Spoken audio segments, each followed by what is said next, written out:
ছোটি এই যে নে কাপড়, এগুলো পরে রেডি হয়ে নে, ছেলে বাড়ি থেকে লোক দেখতে আসবে। ভাইয়া তুমি তো জানো আমি কাকে ভালোবাসি, আমি এই বিয়ে করতে পারবো না। ছোটি আমি তো জানি তুমি কাকে ভালোবাসো, কিন্তু আমি এখন কি করব? আমার জন্য না হোক, তুমি বাবার সম্মানের জন্য বিয়েটা করো। তাড়াতাড়ি রেডি হয়ে তুমি নিচে চলে আসো ভাইয়া প্লিজ।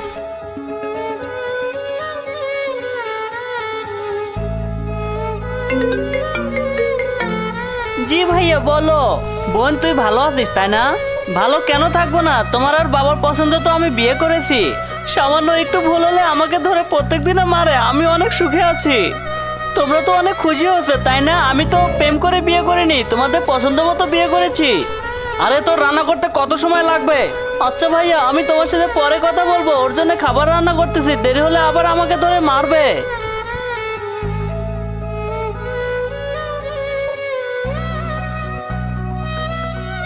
কিন্তু তার আগে তোমার কাছে কোনটা সব থেকে বেশি দামি, এক বস্তা টাকা নাকি মা বাবা? যদি মা বাবা হয় ভিডিওতে একটি লাইক করে চ্যানেলটা সাবস্ক্রাইব করে দিও। লাইক সাবস্ক্রাইব যদি তুমি না করো তাহলে আমি বুঝে নেব তুমি মা বাবাকে একটুও ভালোবাসো না।